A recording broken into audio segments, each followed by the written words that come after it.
भारत माता की। भारत माता की। उत्तराखंड के राज्यपाल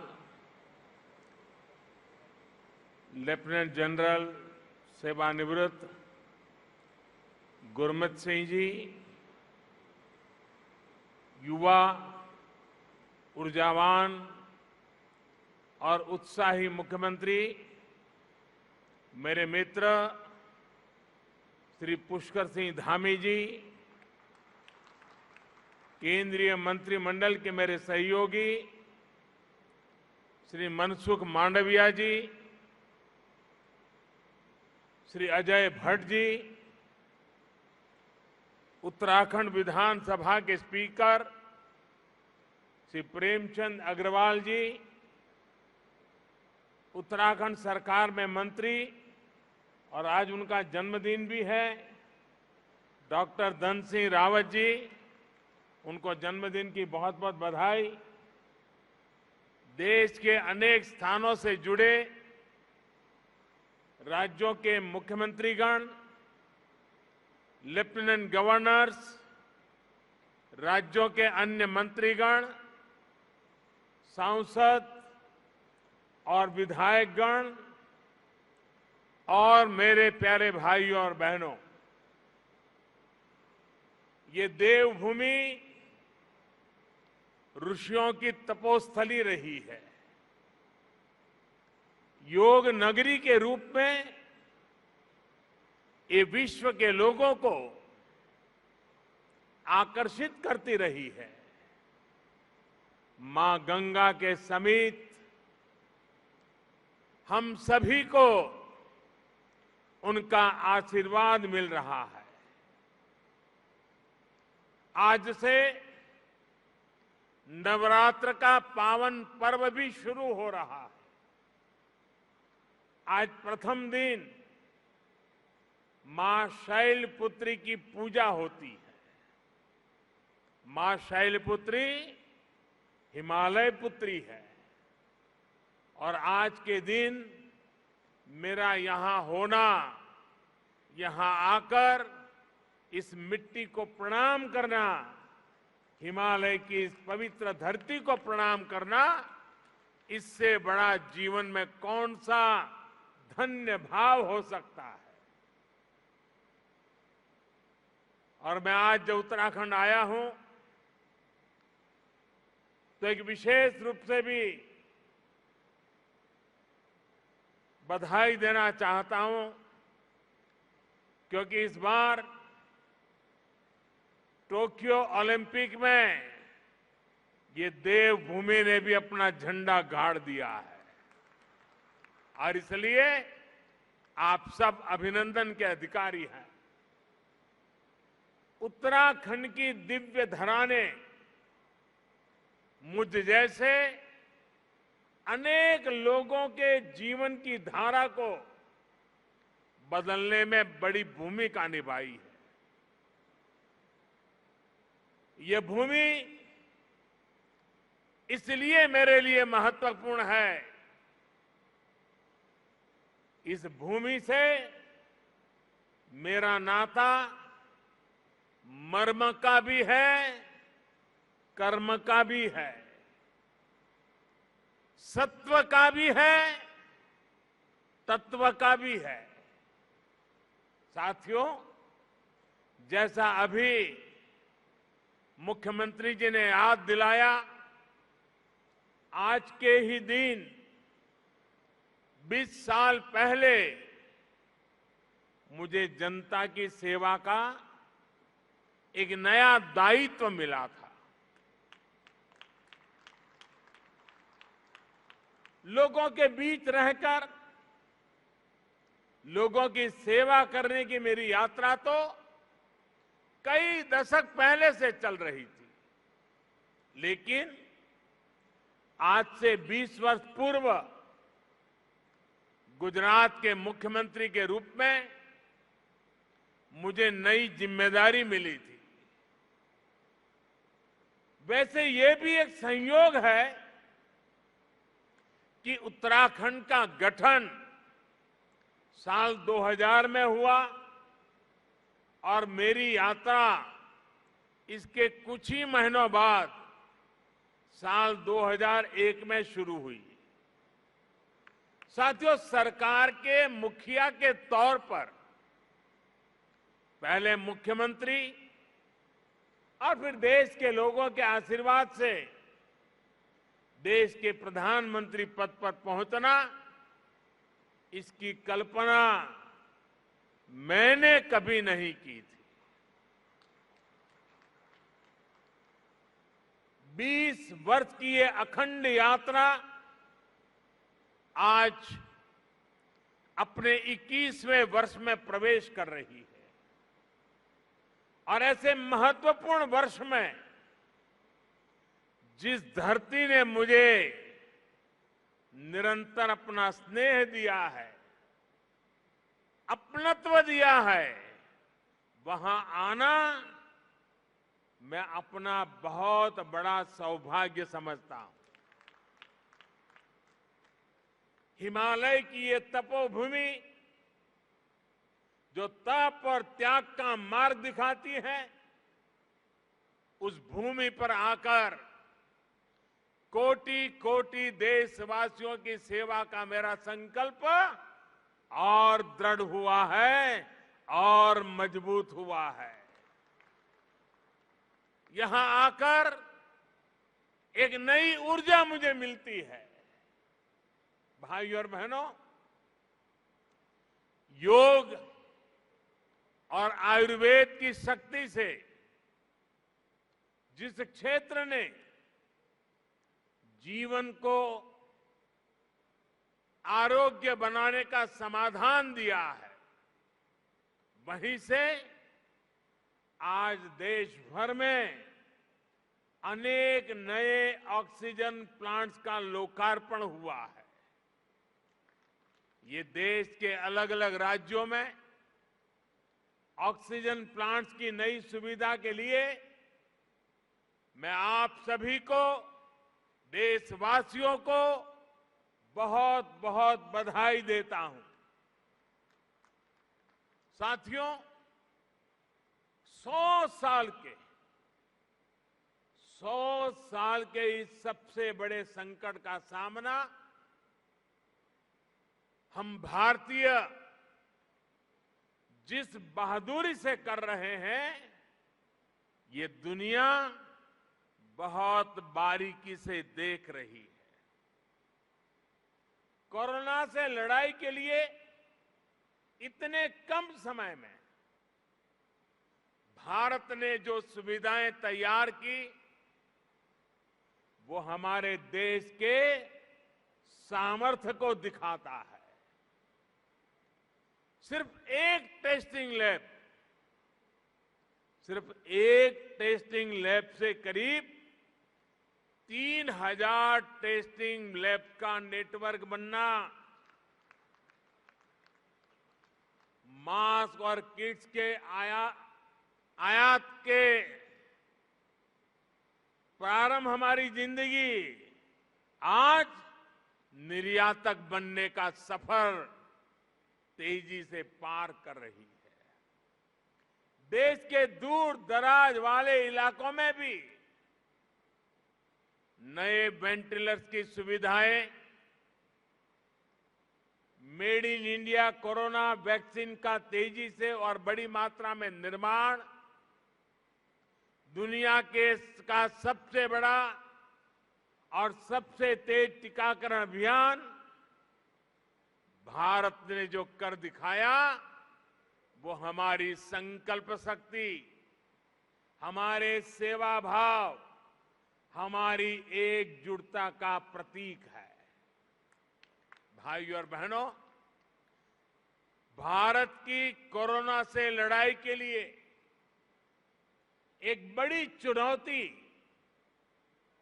हमारी जनसंख्या तो थी ही, भारत का विविध भूगोल भी बड़ी चुनौती रहा है। ऑक्सीजन की सप्लाई से लेकर वैक्सीन तक ये दोनों चुनौतियां देश के सामने आती रही, निरंतर आती रही। देश इनसे कैसे लड़ा, ये जानना, ये समझना हर देशवासी के लिए बहुत जरूरी है। साथियों, सामान्य दिनों में भारत में एक दिन में 900 metric ton liquid medical oxygen का प्रोडक्शन होता था। डिमांड बढ़ते ही भारत ने मेडिकल ऑक्सीजन का प्रोडक्शन 10 गुना से भी ज्यादा बढ़ाया। ये दुनिया के किसी भी देश के लिए अकल्पनीय लक्ष्य था, लेकिन भारत ने इसे हासिल करके दिखाया। साथियों, यहां उपस्थित कई महानुभाव इस बात से परिचित है कि ऑक्सीजन के प्रोडक्शन के साथ ही उसका ट्रांसपोर्टेशन भी कितनी बड़ी चुनौती होता है। ऑक्सीजन ऐसे ही किसी टैंकर में नहीं ले जाया जा सकता। इसके लिए खास टैंकर चाहिए होता है। भारत में ऑक्सीजन प्रोडक्शन का काम सबसे ज्यादा पूर्वी भारत में होता है, लेकिन मुश्किल ये कि जरूरत सबसे अधिक उत्तर और पश्चिम भारत में पड़ी। भाइयों और बहनों, लॉजिस्टिक्स की इतनी चुनौतियों से जूझते हुए देश ने युद्ध स्तर पर काम किया। देश और दुनिया में दिन रात जहां से भी संभव हो वहां से oxygen plants, oxygen tanker arrange किए गए, स्पेशल ऑक्सीजन ट्रेन चलाई गई, खाली टैंकरों को तेजी से पहुंचाने के लिए वायुसेना के विमान लगाए गए, प्रोडक्शन बढ़ाने के लिए डीआरडीओ के माध्यम से तेजस फाइटर प्लेन की टेक्नोलॉजी को लगाया गया। पीएम केयर से देश में पीएसए ऑक्सीजन प्लांट लगाने पर काम तो तेज हुआ ही, 1 लाख से अधिक ऑक्सीजन कंसंट्रेटर के लिए पैसा भी दिया गया। साथियों, भविष्य में कोरोना से लड़ाई के लिए हमारी तैयारी और पुख्ता हो, इसके लिए देश भर में पीएसए ऑक्सीजन प्लांट्स का नेटवर्क तैयार हो रहा है। बीते कुछ महीनों में पीएम केयर्स द्वारा स्वीकृत 1150 से अधिक ऑक्सीजन प्लांट्स काम करना शुरू कर चुके हैं। अब देश का हर जिला पीएम केयर्स के तहत बने हुए ऑक्सीजन प्लांट से कवर हो गया है। पीएम केयर्स के सहयोग से बने इन ऑक्सीजन प्लांट्स को जोड़ लें तो केंद्र सरकार, राज्य सरकार, इन सभी के प्रयासों से देश को करीब 4000 नए ऑक्सीजन प्लांट्स मिलने जा रहे हैं। ऑक्सीजन की चुनौती का मुकाबला करने में अब देश और देश के अस्पताल पहले से कहीं ज्यादा सक्षम हो रहे हैं। साथियों, ये हर भारतवासी के लिए गर्व की बात है कि कोरोना वैक्सीन की 93 करोड़ डोज लगाई जा चुकी है। बहुत जल्द हम 100 करोड़ के आंकड़े को पार कर पाएंगे और पार कर जाएंगे। भारत ने कोविन प्लेटफॉर्म का निर्माण करके पूरी दुनिया को राह दिखाई है कि इतने बड़े पैमाने पर वैक्सीनेशन किया कैसे जाता है। पहाड़ हो या रेगिस्तान, जंगल हो या समंदर, 10 लोग हो या 10 लाख, हर क्षेत्र तक आज हम पूरी सुरक्षा के साथ वैक्सीन पहुंचा रहे हैं। इसके लिए देश भर में 1,30,000 से ज्यादा टीकाकरण केंद्र स्थापित किए गए हैं। यहां राज्य सरकार के प्रभावी मैनेजमेंट की वजह से उत्तराखंड भी बहुत जल्द 100% पहली डोज का पड़ाव पूरा करने वाला है और इसके लिए मुख्यमंत्री जी को, उनकी पूरी टीम को, यहां के हर छोटे मोटे सरकार के साथियों को मैं हृदय से बहुत बहुत बधाई देता हूं। भाइयों बहनों, जहां तराई जैसी समतल भूमि है, वहां शायद इन कामों में सरलता रहती है। मैं इस धरती से बहुत जुड़ा रहा हूं। यहां वैक्सीन पहुंचाना भी कितना कठिन होता है। हिमालय के पहाड़ों के उस पार पहुंच करके लोगों के पास जाना कितना कठिन होता है, ये हम भली भांति जानते हैं।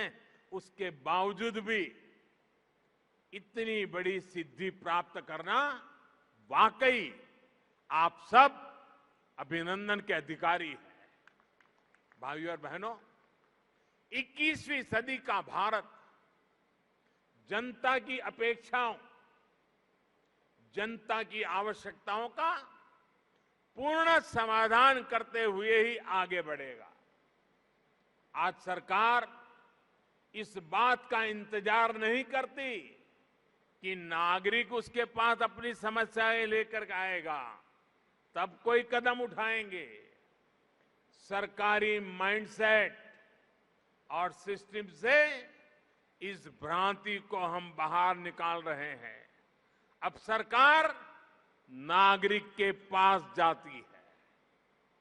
गरीबों को पक्का घर हो, बिजली, पानी, शौचालय और गैस कनेक्शन हो, 80 करोड़ से अधिक लोगों को मुफ्त राशन हो, किसानों के बैंक खाते में सीधे हजारों करोड़ रुपए भेजने हो, पेंशन और बीमा की सुविधा हर भारतीय तक पहुंचाने के प्रयास हो, जनहित के ऐसे हर लाभ इसी वजह से तेजी से सही हकदार तक पहुंचे हैं। साथियों, स्वास्थ्य के क्षेत्र में भी भारत इसी अप्रोच से आगे बढ़ रहा है। इससे गरीब और मध्यम वर्ग की बचत भी हो रही है और उसे सुविधा भी मिल रही है। पहले जब किसी को गंभीर बीमारी होती थी तो वो आर्थिक मदद के लिए यहां वहां नेताओं या फिर सरकारी दफ्तरों के चक्कर काटता था। आयुष्मान भारत ने इस परेशानी को हमेशा के लिए खत्म कर दिया है। अस्पताल के बाहर लंबी लाइनों, इलाज में होने वाली देरी, मेडिकल हिस्ट्री का अभाव, इस वजह से कितने ही लोग परेशान होते रहे। अब आयुष्मान भारत डिजिटल मिशन, इससे पहली बार इसका समाधान करने का प्रयास भी शुरू हुआ है। साथियों, छोटे छोटे उपचार के लिए बीमारी के दौरान रूटीन चेकअप के लिए बार बार आना जाना कितना मुश्किल होता है, ये उत्तराखंड के लोगों से बेहतर कौन समझ सकता है। लोगों की इस मुश्किल को दूर करने के लिए अब ई संजीवनी ऐप की सुविधा दी गई है। इससे गांव में अपने घर पर बैठे बैठे मरीज शहरों के अस्पतालों में डॉक्टर से कंसल्टेशन ले रहे हैं। इसका लाभ अब उत्तराखंड के लोगों ने भी उठाना शुरू किया है।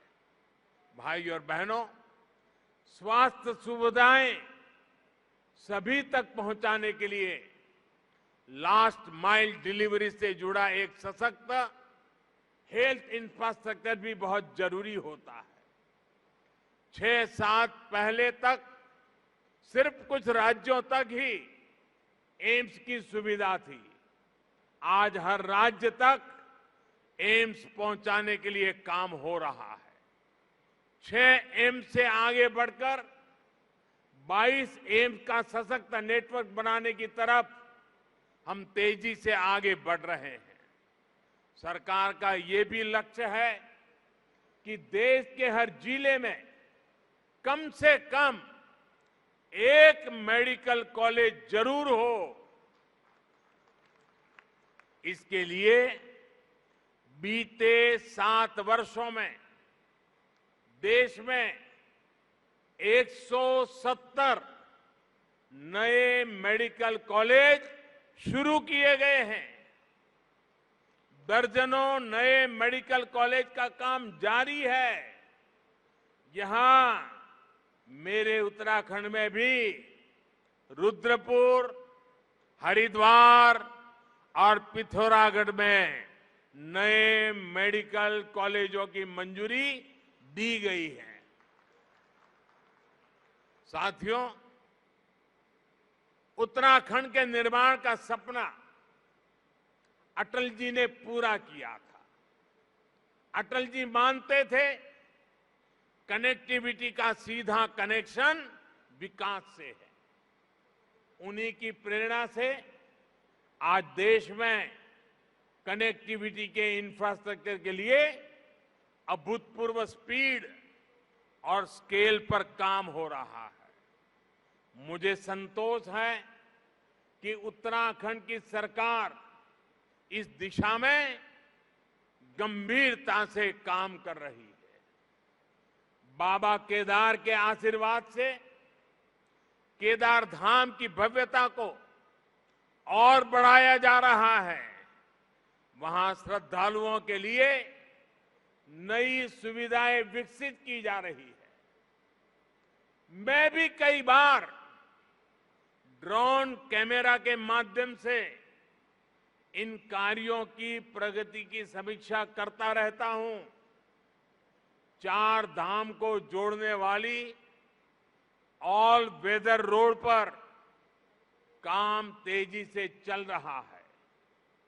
4 धाम परियोजना देश और दुनिया से आने वाले श्रद्धालुओं के लिए बहुत बड़ी सुविधा तो बना रही है, गढ़वाल और कुमाऊं के चुनौतीपूर्ण क्षेत्रों को भी आपस में जोड़ रही है। कुमाऊं में 4 धाम रोड के लगभग 150 किलोमीटर हिस्से से इस क्षेत्र के विकास को नया आयाम मिलने वाला है। ऋषिकेश कर्णप्रयाग रेल लाइन से भी उत्तराखंड की रेल कनेक्टिविटी को और विस्तार मिलेगा। सड़क और रेल के अलावा एयर कनेक्टिविटी को लेकर हुए कार्यों का लाभ भी उत्तराखंड को मिला है। देहरादून हवाई अड्डे की क्षमता को 250 पैसेंजर से बढ़ाकर 1200 तक पहुंचाया गया है। मुख्यमंत्री श्रीमान धामी जी के उत्साही और ऊर्जावान नेतृत्व में उत्तराखंड में हेलीपोर्ट इंफ्रास्ट्रक्चर को भी प्रोत्साहित किया जा रहा है। साथियों, पानी की कनेक्टिविटी को लेकर भी उत्तराखंड में आज सराहनीय कार्य हो रहा है। इसका बहुत बड़ा लाभ यहां की महिलाओं को मिलना शुरू हुआ है। उनका जीवन और आसान बन रहा है। 2019 में जल जीवन मिशन शुरू होने से पहले उत्तराखंड के सिर्फ 1,30,000 घरों में ही नल से जल पहुंचता था। 1,30,000 घरों में। आज उत्तराखंड के 7,10,000 से ज्यादा घरों में नल से जल पहुंचने लगा है। यानी सिर्फ 2 वर्ष के भीतर राज्य के करीब करीब 6 लाख घरों को पानी का कनेक्शन मिला है। जैसे उज्ज्वला योजना के तहत मिले गैस कनेक्शन ने महिलाओं को राहत दी, स्वच्छ भारत मिशन के तहत बने शौचालयों ने महिलाओं को सुविधा, सुरक्षा और सम्मान दिया, वैसे ही जल जीवन मिशन से हो रहा पानी का कनेक्शन महिलाओं को बहुत राहत दे रहा है।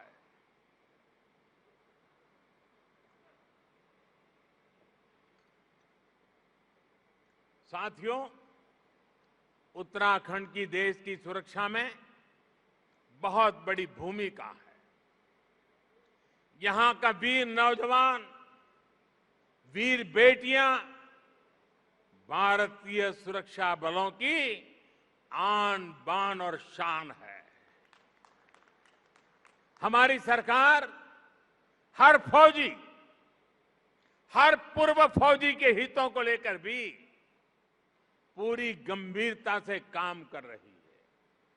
ये हमारी ही सरकार है जिसने 1 रैंक 1 पेंशन को लागू करके अपनी फौजी भाइयों की 40 साल पुरानी मांग पूरी की। और हमारे धामी जी तो खुद ही फौजी के बेटे हैं।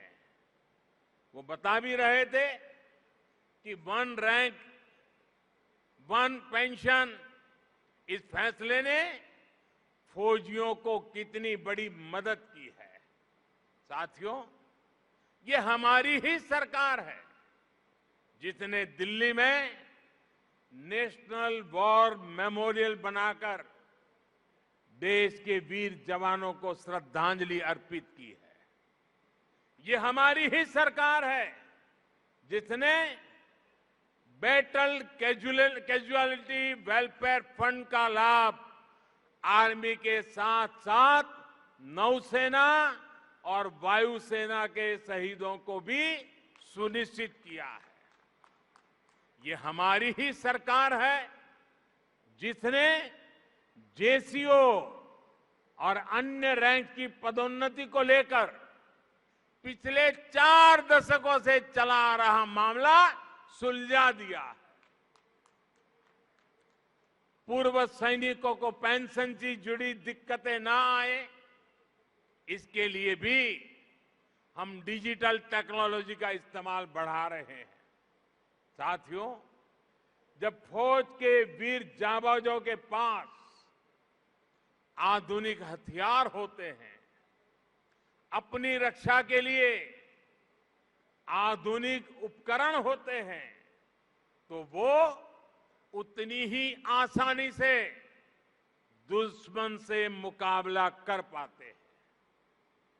ऐसी जगहों पर जहां मौसम हमेशा खराब रहता है, वहां भी आधुनिक उपकरणों से उन्हें बहुत मदद मिलती है।